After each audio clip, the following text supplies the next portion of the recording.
You're listening to an Airwave Media Podcast.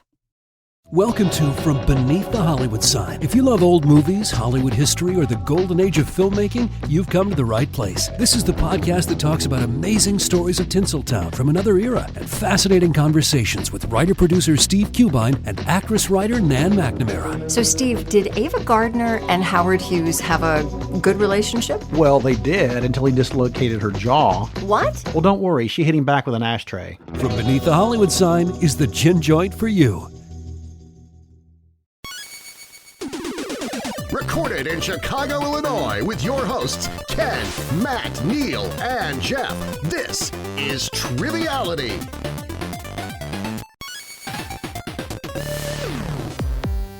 Hello and welcome to Triviality, the game where a lack of seriousness meets a little bit of knowledge. My name is Neal. I am here with Ken, Jeff, and Matt. How is it going, guys? Good day. Second recording of Fair morrow. It's fair morrow, yeah. Second recording of 2021. Matt, are you feeling any differently than last week? Last week, yes. It's been a big change. I've made some real changes in my life, and I'm just really looking forward to starting that out. I see your hair has grown in even more since last week. Yes, a full, luscious head of hair over here. Is that David Hasselhoff or is that Matt? I don't know. He's speaking in German quite a bit, so it must be David Hasselhoff. Mm-hmm. Guten Tag. Well, we're really excited here because today is, as Jeff called it before we started recording, the reimatchining. Was that reimatchining? Reimatchining. The reimatchining. So last week you heard Ken and Matt take on me and Jeff in a game to settle the score once and for all, but we're going to go best 2 out of 3 today. We're going one more. One more. Just for old times. Just for old lang syne, as they say. Like once and for all, but there's only 4 of us, so I imagine this matchup will happen again. Yeah, but my obsession with the matchup will end. If we lose, it'll end today. If we win, it'll continue. But if we lose, my obsession will end, and I'll just admit that we're not a very good team. I sort of want to see you guys win, just because Obsessed Ken is great. Well, if they grease our pockets a little bit, maybe we'll take a fall, as they say. I mean, since my obsession began, we're like 1-5, I think. Yeah, it hasn't been good. It's not been good. Well, who's going to be asking us these questions? Well, thank you, Matt. Actually, I was going to give you a segue, but you returned the segue back to me fully charged. And our host today is a Savage Superstar on Patreon, and we thank her for that. She's been on the show before, and we're very happy to have her back, and that is Jane Carmichael. How's it going, Jane? Great. Thanks for having me. Of course. We were talking before the recording about just how wonderful the projects that you work on turn out as far as woodworking and renovations and everything like that. So have you been working on anything recently? Yes. As a matter of fact, I built a table today. And it's a dining table. If that is the table behind you, is it going for, is that right, $5,000 MSRP? Inflation, I'm telling you. This is what happens when you give people, you raise the minimum wage. Tables cost $5,000. Let it be known that Matt is against a living wage. For the record, yes. Yeah, it's actually, it's my dream to just sell overpriced furniture like at West Elm. So one of these days, you'll see it. It'll be two It'll be the sticks West of Elm wood of people. Yeah, exactly. That's the dream. But yeah, thank you for your wonderful pictures and for being the Bob Vila of home renovation and podcasting. And as we said, this is This Old Podcast today, starring Jane. Well, thank you. So we're really excited to play your game. As we said, Jeff and myself will play together. Ken and Matt will play together. Any team name, Ken and Matt? We'll be the Miserable Losers. That's really harsh. It's just getting to that point. Big old losers over here. I think, Jeff, since we have Jane here and she's very accomplished, why don't we be the podcasting brothers in honor of the property brothers? Okay. And since I'm very bad at manual labor, I will be the realtor person brother. I see you're both tucking your shirts in. We're both tucking our shirts in. We're doing enough work on camera where it looks like we're working, but we're probably not. We're mostly just pointing. Neil's the handsome one and I'm the other one. So you do, yeah. You build everything, and I say, "Look what we built." Or I love when which one of you is dating Zooey Deschanel? Oh, that's a good question. They both. One of them's married, so the other one. They're identical. Okay. All right, so we have our teams, but before we throw it to the rules guy, we had a quick email I wanted to reference here. Thank you to the listener who sent this in, who will remain nameless just for fun. But his subject line read, "Thanks to you, I lost my sanity. And basically, he wrote us an email that said he started listening to the show. It's helping him with pub trivia. And he heard that I mentioned that the rules guy was doing an Irish accent, but he couldn't hear the Irish accent. He thought maybe something was wrong with his ears. So he listened to the next episode, and he heard that I said it was a Schwarzenegger impression. And he said, I kind of heard Arnold Schwarzenegger, but I don't think it was really an impression. And then eventually he realized that it was a joke that we've been beating like a dead horse. And he appreciated that. So it's a 4-year joke. A 4-year joke, and he put "Well played, sires. Well played." So, in honor, ladies and gentlemen, we got him. We got him, and in honor of that email, thank you for sending it. We're going to do a rules read today. Speaking of sires, by the late Alan Rickman. So please enjoy it. Chris Hansen here. Triviality podcast is 2 rounds of 20 questions worth 10 points apiece. At halftime, there's a special swing round by this week's host. In the final round, players wager points they've earned for a chance to become the cream of the crop. Stand by, and I'll be watching. I am the cream. Just great rules read. It sounded like it was the on-time Chris Hansen. It could have been. It sounds like if Chris Hansen had played the villain in Prince of Thieves starring Kevin Costner. Okay. All right. So Jane, feel free to take over and host this game. All right. So before I start, I want to give a shout out to Brian Yavis. He is my best buddy, and he's been my best trivia buddy. Back before the snap, we used to go to pub trivia together and clean up. Mostly it was Brian. But he helped me go over these questions and write some of them, and he's a big fan. So I just wanted to give him a shout out. Well, thank you, Brian. Thanks, Brian. Thank you, Brian. We saw him sign up to be a host and or contestant, so we'll have to have Brian on and complete the circle. Without further ado, we'll get started.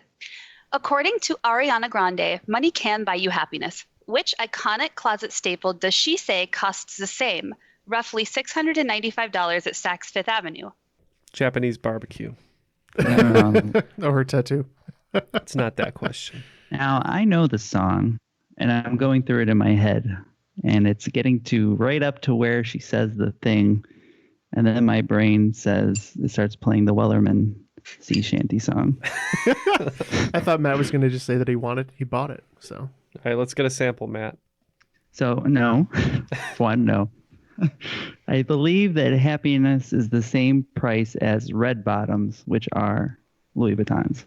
Yeah, Louboutins, you mean? No. I said what I said. Louis Vuitton's got it. Flashback to the live episode here. I'm not asking for the designer. I'm just asking for the item.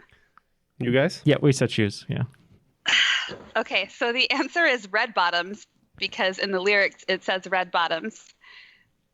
She says happiness is the same price as red bottoms. Okay. That's what I said, isn't it? Yeah. It is what you said. Okay. Did you say red bottoms? Shoes. Or shoes? No, I just said shoes. Oh my God, shoes. Shoes. Yeah. Happiness is the same You're price taking as points some on ring. shoes? I wouldn't take the points because red bottoms are specifically Louboutins, and we didn't say Louboutins. So. All right, we'll take 10 points. Yeah. Do you want to lose, Neil? I mean, Jane can disagree with me and give us points, but I was just trying to be cordial here. All right. Trucks, published in an issue of Cavalier magazine, The Man Who Loved Flowers in an issue of Gallery magazine, and I Know What You Need in an issue of Cosmopolitan. Which American author wrote this assortment of short stories? So Matt and I just texted each other the same thing, and it was not his name, but a descriptor of him, and then we figured out his name, and we're locked in. Okay, so Jeff, the first person I thought of was Peter Benchley, who I think he wrote Jaws. He wrote some news articles, but American author who does magazine short stories. I know Stephen King does a ton of short stories, and the only reason I'm leaning towards Stephen King is I think the short story Trucks may have become Maximum Overdrive, the movie. Oh, good thinking. I kind of like that. So that will be my guess. Okay, we'll go with Stephen King. And we picked the person who developed my favorite Muppet Gonzo, Hunter S. Thompson. And the answer is Stephen King. Well done. Wow. I think that was exactly right, the way you because I think he directed Maximum Overdrive, and I remember that the title was changed, so that's why I thought of that. But Question 3. Appearing in more than 80 Hindi films and having earned numerous accolades, including 14 Filmfare Awards, who is world-renowned as the king of Bollywood? I have no idea. I also have no idea. Okay, I can see the actor's face, but I cannot pull the name. So we are going to lock in with the last name Baramdi. And I picked an actor who I know from American movies. I'm not 100% sure that he's Indian, but I think he is. And I just picked Irfan Khan, R.I.P. The answer is Shah Rukh Khan. I should have just done last name. Oh, no. I was thinking that if you would have just locked in with Khan, you would have gotten it. I hate myself. This is why we're the losers, Ken. Well, I'm very angry at myself for not just going last name, but let's go to question 4. Move on from it. Okay, speaking of Bollywood, different styles of dance are known to be featured throughout the film industry. From which Indian state, known as the Land of Five Waters, does Bhangra originate? My favorite Bollywood is their version of the Terminator. I can't remember the name of the movie. It's Bollywood really Star Wars is pretty great. That's the good one. Yeah. Yeah, that one. Oh, you think so? Yeah, I think so. Okay. Yeah. Then we will lock in. All right, Jeff seems to have some idea of what a Indian state is. We know one, so I could do a city. Maybe it's named after the city, so let's just say Bombay. And we are going with Punjab. That is correct. It is Punjab. Well done. I also think that Bombay is not Bombay anymore, and it's Mumbai. It's Mumbai. Yeah, but maybe it's still Maybe they kept it as a state. Yeah, who for knows? sentimental reasons. When you're taking an educated guess, you just guess. It's still a guess, Yeah, that's true. What you can do. But as far as Punjab is concerned, I'll never forget. There was a restaurant in Chicago called Share a Punjab, and my friend called it while drunk, "Do you want to share a Punjab?" Why? So shout out to "Do you want to share a Punjab?" Do you want to share a Punjab? That's in Frozen 3 coming out soon. Yikes. Yeah. All right, question 5, please. Which element with the atomic number 34 was actually not named after an artist whose posthumous album release went 59 times platinum?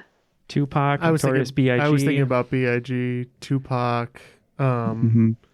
I don't know what that would be. like other famous people who would have died and had like a huge album. There's a lot. Oh, is it? Did Aaliyah have a huge album before she died? She had one. I mean, It's not aluminum. It's a stretch. Yeah, I know. I know. Could be. She's the queen of the damned. Anything's possible. Just want to say Tupac? Sure. Well, we will go with the joke answer of Tupacium. All right. I thought it was Freddie Mercury due to that huge album that Queen released after his death, but Matt says otherwise, and we're going with Matt's answer. Selenium for Selena. Points go to you guys. It is Selenium. Yeah, Mercury's like 80. It's pretty heavy. Her album sold so much on the first day that she became the third person to debut a posthumous album at number 1, following Janis Joplin and Jim Croce. I don't know how to say that for sure. But yes, so this album sold so well, and it's one of the highest selling albums for posthumous artists of all time, and it never gets any love. Of course, it gets love from me. I'll talk to anybody about Selena whenever they feel like they need some information. I have it for them. Well done, Matt. I'm pulling that answer. It is Selenium. All right. After 5 questions, it looks like we're seeing in perfect vision because it's 2020. Okay, question 6. Though you may know him from blockbusters such as Failure to Launch and How to Lose a Guy in 10 Days, Matthew McConaughey has starred in 2 full-length animated feature films. For full points, name one of the movies, and for bonus 2 points, name both of the movies. Neil and I are locked in. Well, let's be honest. It was Neil. All right. Neil's been muttering something about a sequel in the works. Yeah, it's not out yet, but I'll mention it later. So something that has a sequel coming. There was that Reign of Fire Pixar movie. Mm-hmm. Is he in Coco? I don't think so.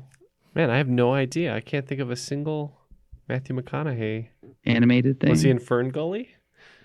I don't think so. They're tearing down our forests.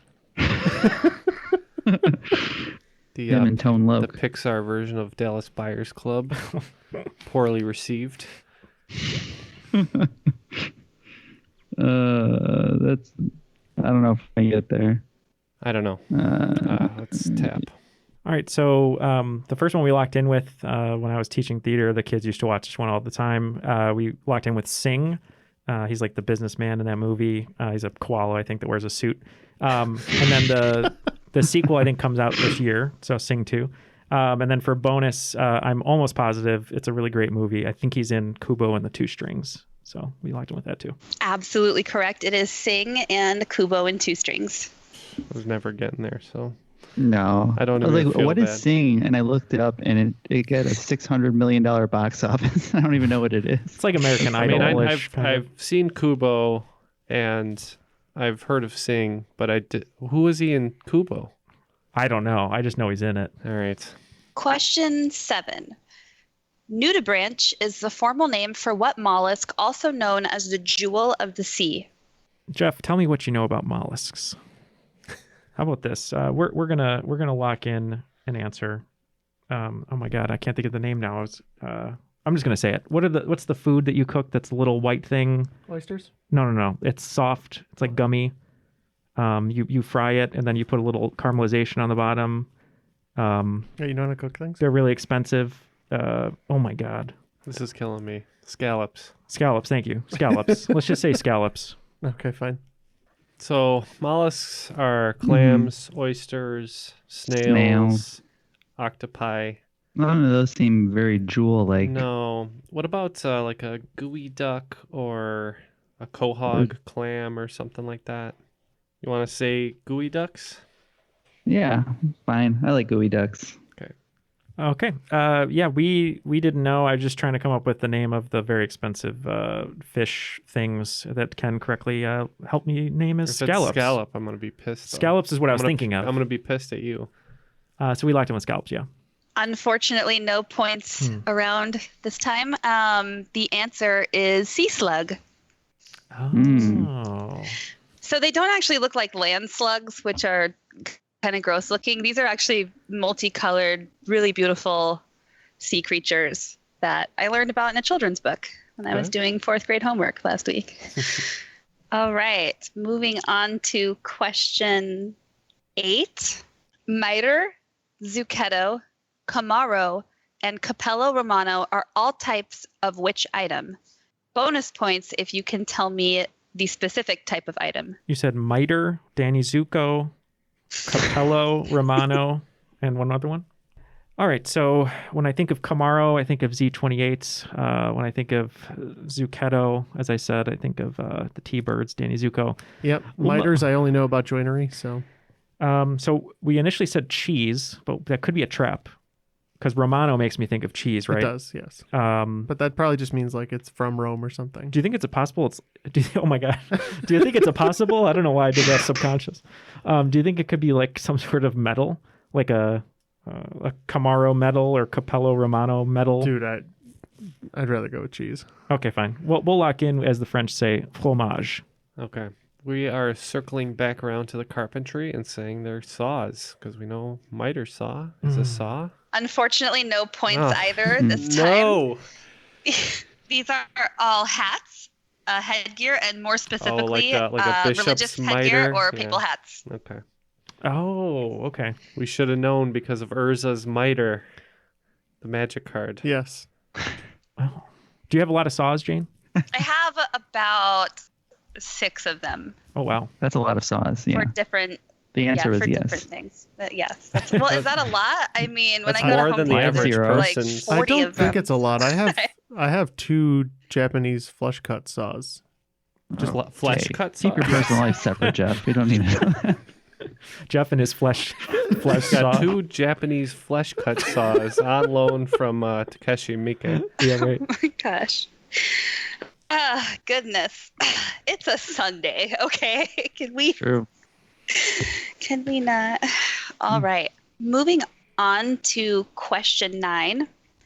Announced in January 2020, the Mercedes-Benz Vision AVTR is a concept car inspired by the film Avatar and lacks something that most other vehicles have. What is this item? I'm thinking of, I don't know if it was a Mercedes-Benz, but they had a concept car that people have been using as a meme where they put the Apple logo on it. I don't know if that was a Mercedes-Benz. It's possible, yeah. I'll go with my gut, even though I'm not very confident. Okay, you're the car guy.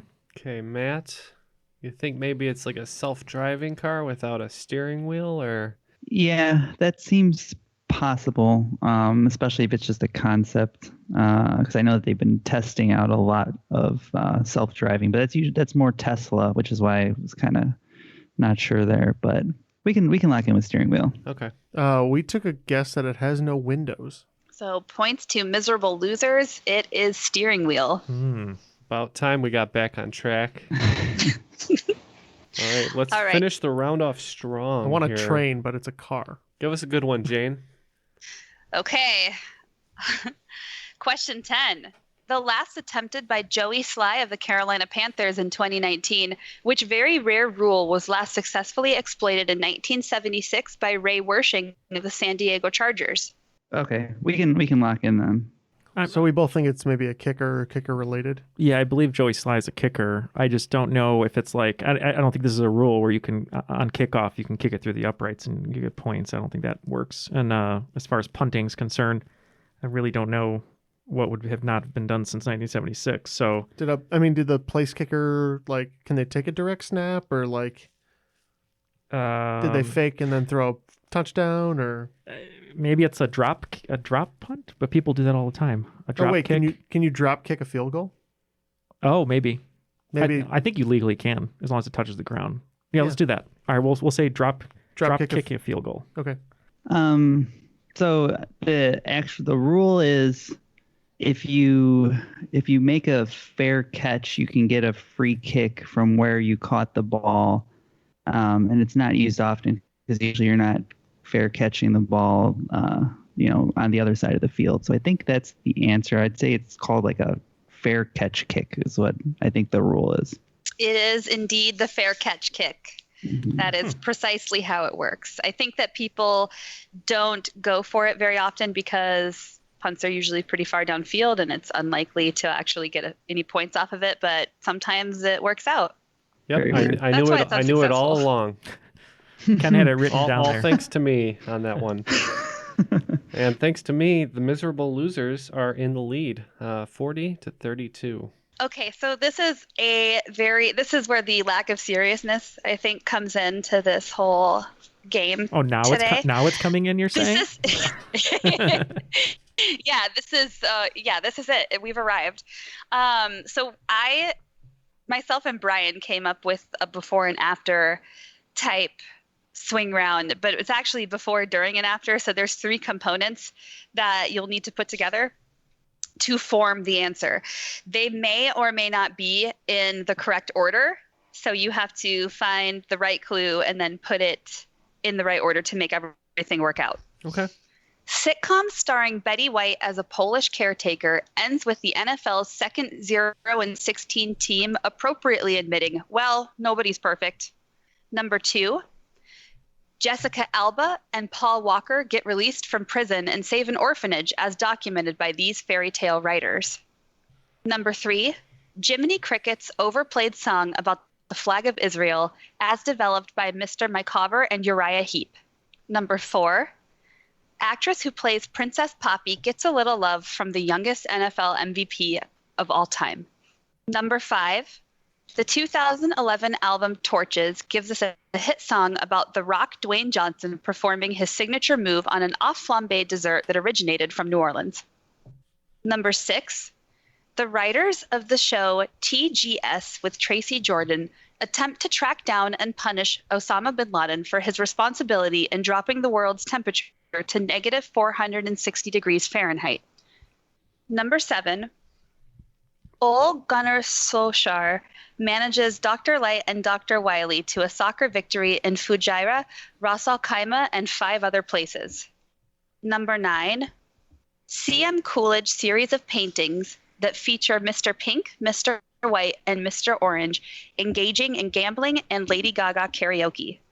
Number 9, Say So singer runs 2016 independent presidential campaign alongside tattoo artist turned makeup mogul. Number 10. A novel about a guy who, despite conquering much of Asia Minor and the Levant, cannot get over his ex being married to an arrogant millionaire and turns to cocktails featuring cognac, creme de cacao, and heavy cream to numb his pain. And before we cut away, we just want to say that we're going to go ahead and put all these questions in the show notes so you can go over it yourself before you go crazy trying to pause the podcast. And before we cut away, we also want to talk about Patreon. Yeah, we're super excited to say that we've passed 350 patrons, which is pretty crazy. Our goal for 2021 is to hit 500 patrons. So if you'd like to join Jane in helping support the show and helping us grow, you can go to patreon.com/trivialitypodcast for hours and hours of bonus content, as well as some great perks through the mail. So if you'd like to join Jane and help us continue to grow, go to patreon.com/trivialitypodcast. And we'll be thinking about these questions, and we'll be right back. All the answers are now in, so let's hear the plays on words one more time and see how we did. All right, for question 1. Sitcom starring Betty White as a Polish caretaker ends with the NFL's second 0-16 team appropriately admitting, well, nobody's perfect. All right, starting off with this one, we think that's a quote from Some Like It Hot in Cleveland Browns. Yeah, famous last line from that movie. We went with Some Like It Hot in Cleveland Browns. Points all around. It is Some Like It Hot in Cleveland Browns. Good job. Question 2. Jessica Alba and Paul Walker get released from prison and save an orphanage as documented by these fairy tale writers. All right, Matt unlocked this one, so why don't you take it? Believe that they're in a movie together called Into the Blue. We got the orphanage angle with the Blues Brothers, and then we got Brothers Grimm, so Into the Blues Brothers Grimm. And we concur. Into the Blues Brothers Grimm. Into the Blues Brothers Grimm. Great job. Mouthful. Question 3. Jiminy Cricket's overplayed song about the flag of Israel as developed by Mr. Micawber and Uriah Heep. Yeah, we hit a wall on this one. First two parts are When You Wish Upon a Star of David, and then we guessed Bowie. We were there with you. We had When You Wish Upon a Star of David. I remember Uriah Heep was a Dickens character. I couldn't remember what Dickens, and then I thought of the only one that sounded had David, and we said David Copperfield. So When You Wish Upon a Star of David Copperfield. Yep, and the fake property brothers have it. The podcast brothers. Mm-hmm. Okay, question 4. Actress who plays Princess Poppy gets a little love from the youngest NFL MVP of all time. This was a tough one because I got stuck on Patrick Mahomes, and then I realized that actually Lamar Jackson was the youngest MVP, which opened up Kendrick Lamar, and then we got Anna Kendrick Lamar Jackson. Yes, that is one hell of a name. We said Anna Kendrick Lamar Jackson. It is Anna Kendrick Lamar Jackson. Princess Poppy is from Trolls. Yep. In case there was any debate there, I've watched that movie 372 times in the last 2 weeks. Neil so is a I sick am an man. expert. In fact, we had Anna Kendrick before any of the other parts. Yeah, I've watched Trolls a million times with our niece Aria, so I had to know that one for sure. Okay, question 5. The 2011 album Torches gives us a hit song about The Rock performing his signature move on an off-flambéed dessert that originated from New Orleans. Yep. We slowly locked into this one as Bananas Foster the People's Elbow. Yeah, this one was funny. We knew People's Elbow. We couldn't figure out who had the album Torches. And I said, is there a band with the people or elbow in it? Jeff said, Foster the People. And then we remembered Bananas Foster is from New Orleans. Absolutely. The correct answer is Bananas Foster the People's Elbow. We had it the other way where I was like, that's Foster the People. Oh, yeah. Well, you probably knew that right away. Yeah. I just forgot the name of that album. I love that album. I just forgot the name. Question 6.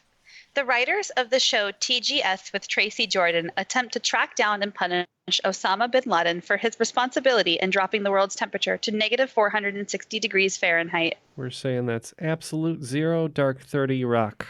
Yep. Pretty pleased that was the first one I clued into. We said Absolute Zero Dark 30 Rock. It is Absolute Zero Dark 30 Rock. Great job. Number 7. Ole Gunnar Solskjaer manages Dr. Light and Dr. Wily to a soccer victory in Fujairah, Ras Al Khaimah, and 5 other places. This one we had Mega Man first, thinking about soccer teams. We're looking at Manchester United, and that flows right into United Arab Emirates. So Mega Manchester United Arab Emirates. Oh, wow. We didn't know. We locked in with Joe Piscopo. It is Mega Manchester United Arab Emirates. Great job. Number 8, C.M. Coolidge series of paintings that features Mr. Pink, Mr. White, Mr. Orange, engaging in gambling and Lady Gaga karaoke. Yeah, we slowly figured this one out to our great satisfaction at the end. We went with Reservoir Dogs playing Poker Face. This one was a lot of fun because it took us forever, but once it clicked, it was so exciting. We went with the same. It is Reservoir Dogs playing Poker Face. And number 9, Say So Singer runs a 2016 independent presidential campaign run alongside tattoo artist turned makeup mogul. Yeah. Oh, yeah. This is so we got Kat Von D pretty quickly, and I remembered that Doja Cat is a person that exists, so we assumed it's that. And then we just could not come up with an independent that worked with the clue, so I thought maybe D. Snyder ran, so we said Doja Cat Von D. Snyder. This one was really tough. I got Doja Cat from TikTok because I'm on TikTok, and I knew Kat Von D, but we could not for the life of us think of a 2016 independent presidential person. So we didn't have a third answer. So we have to tap. Okay, so you guys almost had it. It is Doja Cat Von D. And the presidential campaign run was from a 15-year-old Iowan boy named D's Nuts, who ran for president. I feel less bad now. Got him. Okay, and question 10 to end the swing round. Novel about a guy who, despite conquering much of Asia Minor and the Levant, cannot get over his ex being married to an arrogant millionaire and turns to cocktails featuring cognac, creme de cacao, and heavy cream to numb his pain. All right, we said Brandy Alexander, the Great Gatsby. We did the same. Brandy Alexander, the Great Gatsby. You guys got Brandy Alexander. What the hell? He got it. All right, after the swing round, both teams pretty good. Each got 8 right, so 40 points added to the scores each. And that brings us to 80, and the podcast bros to 72. All right. To kick off the second round, this is where I think the meets a little bit of knowledge comes in hand. Okay. Question 1. Spanning 230 feet wide, the Darvaza gas crater has been on fire for the last 40 years and is endearingly referred to as the Gates of Hell by locals of which country? Looks like our guts are in the same place because we're brothers, so let's go with that answer. Oh, I thought we transcended material space. All right, Darvaza. So with the spelling of it, with the Z in there, makes me think it's either Eastern European, somewhere in that Balkans region. Mm-hmm. So like a Turkey or... Does that have a lot of volcanic sort of activity? I don't think so. So it maybe not Greece, right? But... Oh, you know what? I think it might be that. It might be Greece. Yeah, because there's all this mythological stuff that kind of factors into that. I think that's actually literally where in mythology they thought hell, the entrance of hell was. Okay. So let's say Greece. And we think this is the result of some really terrible former Soviet planning or something like that. We guessed Russia. Very close, but unfortunately no points to either team. It is in Turkmenistan. That would have tragically been my 6th guess after Kazakhstan, Uzbekistan. Tough Jeff. Wow.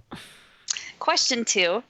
I'm thinking of 2 musicals. The first of which is a modern telling of the pop star wives of Henry VIII, and the second is a Tony Award-winning musical based on a film by Federico Fellini. What are these musicals called? Yeah, we're good. So 6 is the Henry VIII musical that I can't hear enough about. Neil. Would you like to hear more? And Kellen. And Emily. And the poorly received Daniel Day-Lewis vehicle was called 9, based on 8.5. So 6 and 9. Nice. Yes, we also locked in with 6 and 9. Points to everyone. It is 6 and 9. Nice question. Question 3.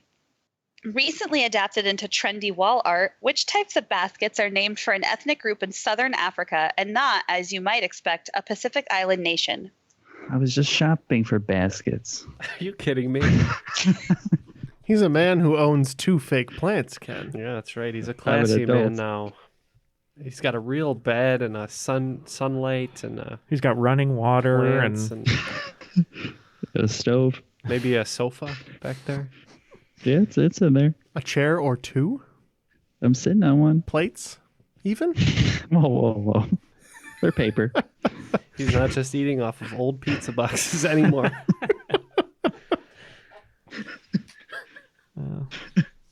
So what we're trying to say is if What you was want the to be shown question? a good time, I was just trying to look at the island nation as like a way to clue into what it actually is, but Right. I don't think I'm going to get there. I wrote down some island nation. Well, my thought was on macrame baskets.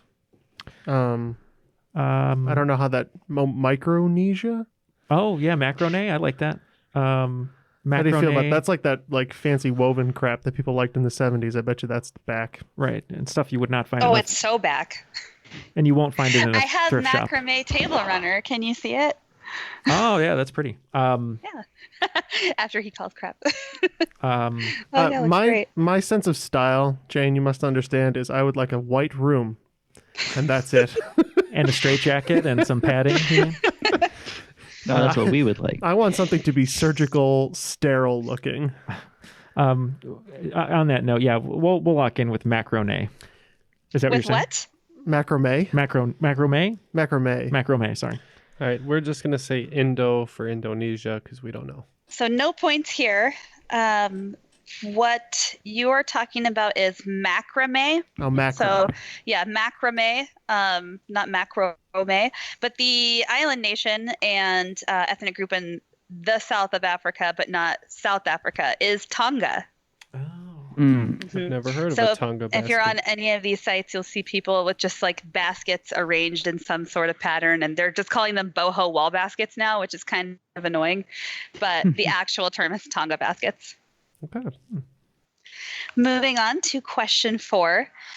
Known for the 1832 war he fought against white settlers, what warrior gave his name to the military division where Frederick McLaughlin commanded a battalion? Locked in. Black Hawk helicopters. What the hell's the parajumpers? Don't they go by like Screaming Eagles? Can you think of any famous Native American war chiefs? I can. They're not coming to my head right now. I mean, I know. I feel like I know this answer. I'm not coming up with it, if that makes sense. That's why I was just going with the easy, like Black Hawk, Screaming Eagle, Tomahawk? No, those are missiles. I don't know. We agonized over this one, but due to Ken locking in so fast, we thought with the helicopters being named Black Hawks, perhaps it's Black Hawks. That's what we locked in with. And being a fan of the Chicago Blackhawks and also a proponent of not naming your teams after Native American figures, I know distinctly where the team name came from, and that is it. Absolutely. I was hoping that being a Chicago-based podcast, you guys would not have a hard time figuring out that it was Blackhawk. So we were just overthinking it then. Yeah, I guess. Yeah. And I would not be mad if they changed their name and or logo. To the Chicago hockey team. That's basically what the Canadians are. I think they should just buy that hawk logo that we've seen on the internet. That's really cool. Mm-hmm. Off of the like Pee Wee Right. team. It's like, here, we'll build you a new facility. Give us the logo. Everybody wins. So moving on, question the 5th. The first appearance of the Bowl Championship Series national title game was in what year? 2 bonus points if you can name the specific bowl game and the sponsor. Okay. Are you locked in? Yeah. The BCS championship is not that old. I was going to say, yeah, it's not that old. My gut says like 2011. Oh, that recent. Yeah, well, so Nick Saban just won his 7th overall title. And he wins like every other year. And I think 5 of those or 4 of those are BCS. And then Urban Meyer's won 2 or 3 with Ohio State. No, Urban Meyer won. I just saw Rich Eisen. He won 2 with Florida, 06 and 08, and he won 1 with Ohio State 2011. But in 06, was that the BCS championship? Because that was when they went to the era of like the playoffs with the voting. Oh, okay. And I think that was much more recent. I want to say it's only like 9-10 years old. Okay, that's fine with me then. And who would have sponsored the first one? Who knows? College football confuses me. They keep changing their rules, so I don't know. Yeah, so I think what you guys were talking about was the playoff system, which is definitely that new or newer. The actual BCS goes back, I think, to 1998, and it would rotate between different bowl games. But the first one, I believe, was the Tostitos Fiesta Bowl, and I believe it was played between Tennessee and Nebraska, but I might be wrong there. But I believe that's mostly right. Yeah, we were definitely thinking of the modern BCS era. So we said 2011, and didn't we also go Tostitos? We did. So the answer I have written down here is 1999 Fiesta Bowl. But now Matt has me questioning my research. It would have been the 98 season. Yeah. Mm-hmm. And it was in 1999. Would be. Yes, that is the information. So, I mean, that sounds like points. Yeah, Matt at least sounds confident. So just give him the points. And this is question 6. If you've watched the Netflix documentary, The History of Swear Words, you would know that The Wolf of Wall Street clocks in as the film with the highest number of expletives, with 715. Which film holds the title for second place, whose lead actor swore 295 times? Man, I just watched this, but I was very sleepy while I did. Surprisingly, I don't think it's bigger, longer, uncut. All right, so after some difficulty at trying to recall what I learned on this show, reluctant. This program looks really interesting. I haven't seen it yet, but Jeff... It's medium interesting. Medium interesting. Nick Cage is funny. I was initially thinking Casino. That one used to have a record. I'm sure it's been far exceeded since. Could be. So I thought it's Casino. Superbad has a lot. At least Jonah Hill's character in that movie, he swears a ton. Maybe it's not. It's got to be something more recent because I feel like they've ratcheted up the swearing. So I just can't think of a movie. Yeah, it's 17 F-bombs you can get away with now in PG-13. Oh yeah. So I don't know. I just want to go. I mean, Casino's a boring answer. It's probably wrong, but yeah, I'm okay with Casino. All right. We did float the idea of Casino. The one thing I recall from that show is that Jonah Hill has the top spot of swearing all time, surprisingly. So Wolf of Wall Street is a big portion of that, but we thought maybe he has the number 2 spot with Superbad as well. So no points here. I thought that you were getting close when you said bigger, longer, and uncut because the movie is Uncut Gems. Wow. No way. So you are so close. So actually, and it's funny because of because of Wolf of Wall Street, Leonardo DiCaprio is in second place for expletives. Then Samuel L. Jackson, who most people would assume is probably at the top spot. Adam Sandler swore 295 times in this film, and I think this was the film where he said if he wasn't nominated for an Oscar, he was going to then make the worst movie possible that he could ever Hubie Halloween. Yep. Hubie Halloween. Jack and Jill 2. I'm going to be like Howard on the podcast now, and instead of Ken Garnett, I'm going to talk to Ken and go, hey, KP.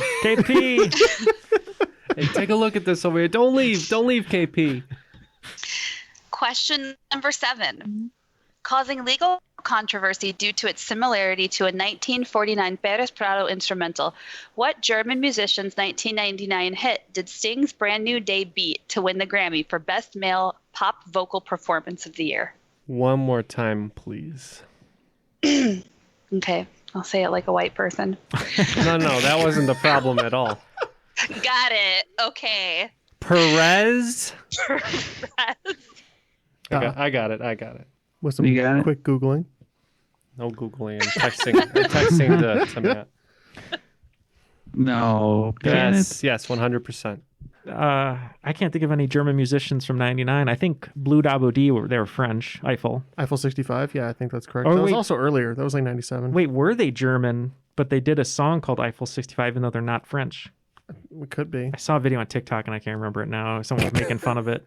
It might be them. It might be, but they wouldn't have best song of the year. They could. I mean, that song was everywhere. I'm just trying to think of what annoyed me in 1999. For lack of better judgment, we're going to lock in with perennial favorites, Eiffel 65. All right, guys. I'm surprised that Jeff didn't get this one because we know he likes to make love to this song, and it starts very subtly like this. Wow. He's German? It is Mambo number 5 and Lou Bega. Look, let me tell you, the answer is Lou Bega. And up until 2 days ago, I had lived my life thinking that Lou Bega was a proud Cuban man. Okay? There was not. This information was the most mind-blowing thing I have ever seen in my life. You're telling us that the man who created Mambo number 5 is Ludwig Bega? His name is David Lou Bega, and he is a German recording artist. He was born in Munich at the time, West Germany.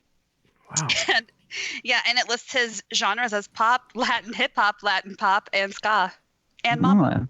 I think that completes all the Lou Bega knowledge we'll ever need, so no need to ask any more questions about Mambo number 5. So thank you. Question number 8. From the Greek roots meaning to hide and to conceal, what name is given to the collection of books which were removed from what is considered biblical canon over disputes of authenticity? Okay, so Codex from Assassin's Creed. Obscura is a word that comes to mind. You said Codex is from Assassin's Creed? Yeah. We can lock in with that one. And we think that these were where we get the word apocryphal, or they're related to being apocryphal. So we set up the Apocrypha. It is the Apocrypha. Apocrypha be on your household, Jeff. So, question number 9. Despite a misconception that each color represents a different fruit, a Fruit Loops spokesperson has maintained that there is only one singular flavor for the cereal. What is the official flavor of Fruit Loops? Cardboard. Sugar. Matt, do you know? No, do you? I know what Fruit Loops taste like, but I wouldn't identify it with any one fruit. Cardboard and sugar. Yeah. All right, we're locked in. I'm picking a fruit. Mm-hmm. Okay. Yeah, I think of those, honestly, pumpkin's the most egregious because everything pumpkin flavored is actually just like cinnamon and nutmeg. Yeah. I haven't had them in forever, but I don't like a citrus, apple, banana. I was trying to think what's like the blandest fruit out of all of those. Like apple would have the least flavor as compared to like apple slander. No, as compared to like any of the berries.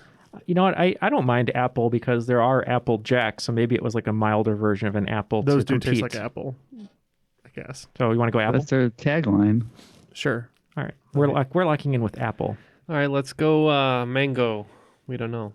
So this spokesperson has maintained that the flavor of Fruit Loops is in fact fruit flavored, spelled F-R-O-O-T. Oh my God. Come on, Jane. That is exactly as dumb as we should have expected it to be. Fruit flavored. For a cereal company. Well, I have a fruit tree in my backyard. Why did so we I should have known overthink that? Question 10. Known by various Aboriginal groups such as Kajura, Borlung, and Wanamangura, among other names, how is this creator deity most commonly referenced in English? We're looking for the... We're going to go ahead and lock in here. We don't know. This is tough, but just a guess. Okay, so the first creator deity that comes to mind, don't know why, is Ahura Mazda. But that was Zoroastrianism. What's that? It was like a Middle East Persian religion. It was like the first monotheistic religion that came about before Christianity. All I'll say is when we were in Australia, or when I was there, and then I know you went after me, but there was a fascination with snakes of some sort, and I don't remember why. There's like a painting of a snake, and I don't know what it's called, but I have a feeling that's what it is, but I cannot tell you what it's called. But the one eating its own tail?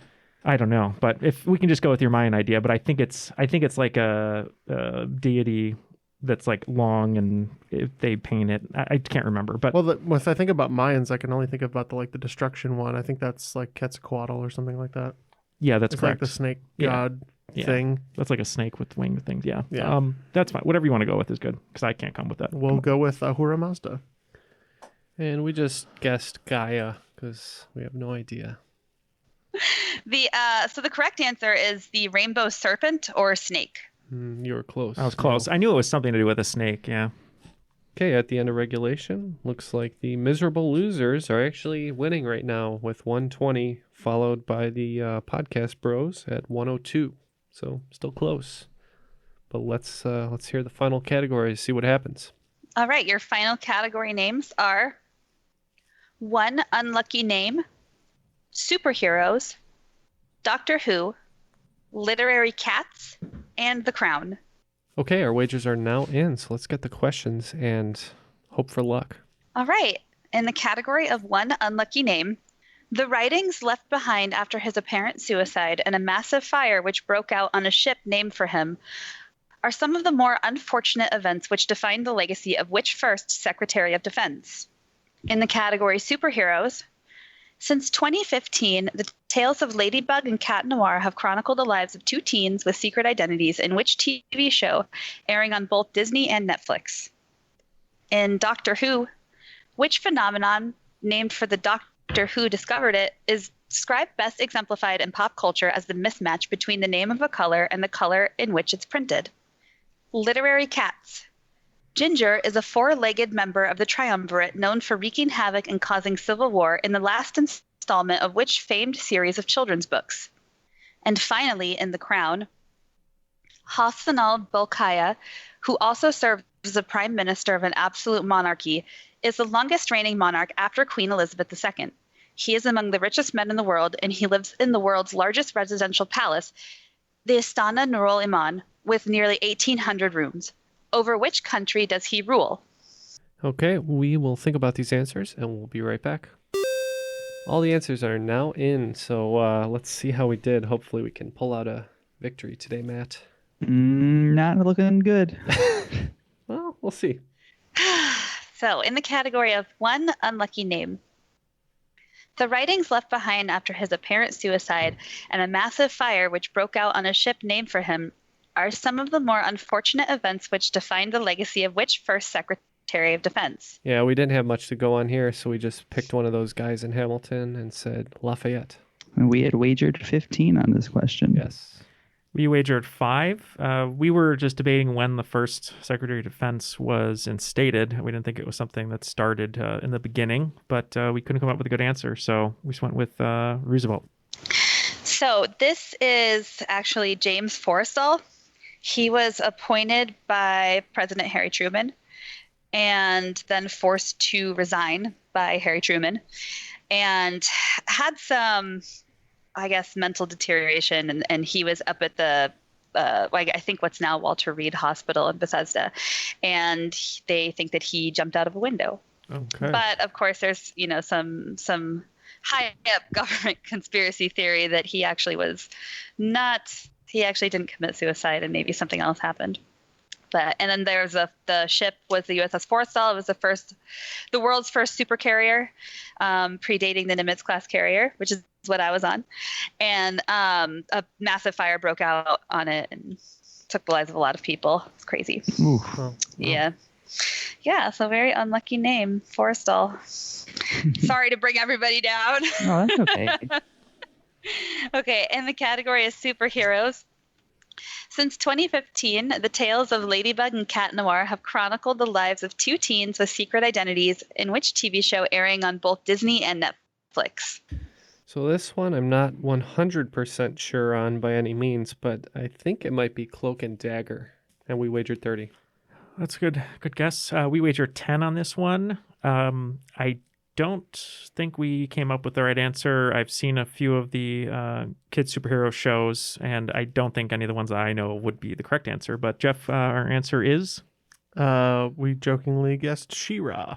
So this is this show is a French show, but it is taped in, at least we get it in English, and it's called Miraculous, The Tales of Ladybug and Cat Noir. Yeah.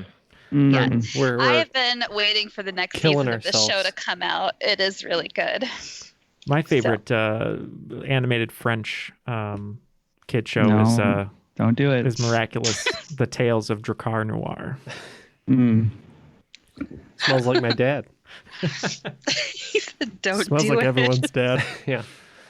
Okay, and in Doctor Who, which phenomenon, named for the Doctor who discovered it, is best exemplified in pop culture as the mismatch between the name of a color and the color in which it's printed?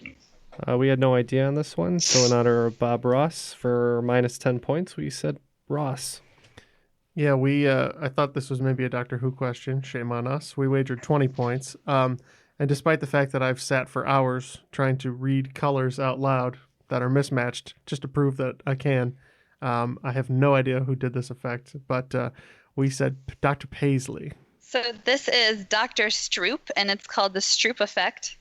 Ironically, they give this test to divers who come back to the surface as a way to measure their levels of consciousness, which I think is strange because even on my best day, I don't even think that I could excel at this test. So, in literary cats, Ginger is a four-legged member of the triumvirate known for wreaking havoc and causing civil war in the last installment of which famed children's book series? Yeah, we wagered 15 on this one. I think it's one that I actually know. We said Narnia. That makes a lot of sense. We wagered 0 on this because Jeff and I are both very, very allergic to cats, and we just figured it wouldn't help us at all. And we didn't have an answer, so we just locked in with The Legend of Nim. It is the Chronicles of Narnia. What? All right. Chronic what? Oh. So it very well may come down to this last question. In The Crown, Hassanal Bolkiah, who also serves as the Prime Minister of an absolute monarchy, is the longest reigning monarch after Queen Elizabeth II. Over which country does he rule? We had to absolutely guess this one, and we said Qatar. For 10 points. For 10 points. I believe you're onto the right track, but when we think of absolute monarchies and places that would have ostentatious show of wealth, like 18,000 rooms, Neil and I both thought it was Brunei, so we went with Brunei. The correct answer is Brunei. Well done. The only reason I gave that answer to Jeff is because I think I've said it on a previous episode. I used to love that he had a Jaguar XJ220, and that's what I wanted when I was in grammar school. I mean, he's famous for like ostentatious shows of wealth. So, and how many points on that one? 20. 20. Oh man! All right, and due to a bad final round, once again we are defeated, Matt. We are the miserable losers after all. We got 70 points, and the Podcast Brothers came out victorious, 87. But you know what? We had the lead on them going into the final round, so I thought you had us. I don't think we're bad at trivia. I think we're just bad in the final round, Matt. Maybe you're bad at betting. I mean, half the time we come in ahead of them in the final round, and then we lose it. So that's because Matt is... It's like Uncut Gems. You know, we place some big wagers, and then Whoa, spoilers. Anyways, you guys are the cream of the crop. On balance, off balance, doesn't matter. I'm better than you are. Yeah. Well, look, we love the competition. This was a very close game. Jeff and I both thought we lost the game in the final round there with the wagers, but this is what I'll say. We love the camaraderie. We're going to have a hammer and a sledgehammer and other types of hammers. We're going to invite you to a demolition, and Jane is also invited. And we're just going to flip a house because that's what we do. All right. Can I live in it after you're done? I don't see why not. Sounds good. All right. Thanks again, Jane, for hosting this excellent game. Thanks for having me. It was a brutal grudge match. It was brutal. Slugfest. In all the best possible ways. Any shout outs, Jane? I know Brian helped you out. We're going to have him on the show in the future. Yeah. Can't shout out to Brian enough. And just shouting out my online trivia group, No Better Social Distancing Than the Atlantic Ocean. There are now so many people in this group that I can't name everybody. But they have been so great in letting me vent about everything going on in my life when we do trivia and answering a question a time or two, and just generally being great people. I can't say enough good things about them. They're amazing. So shout out to them. And and I think that's that. Well, I think those were great words. And just to echo what you're saying, I think one thing trivia does for everyone, especially during this last year of the pandemic, is opens us up to many different great people and great attitudes. So thank you for everyone in our own community for helping us out, grow, and become the show we are now, especially on Patreon and with all your support there monetarily, but also, as Jane said, with great attitudes and a great outlook on life. So thank you, everyone, for that. Well, and hopefully our show brought you a little bit of light in 2020. And hopefully more in 2021. Yeah. So thank you very much to everyone. Thank you very much to Jane for that game. It was awesome. It was a very close match for Matt, Jane, Jeff, Ken, and myself. My name is Neil, and that was Triviality.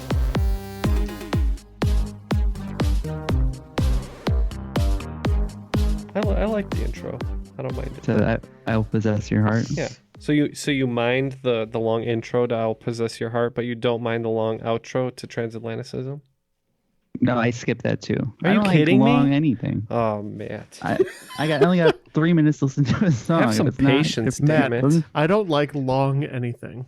That's a quote. That's why I only listen to No Effects. So That's why he cuts the ends off his hot dogs.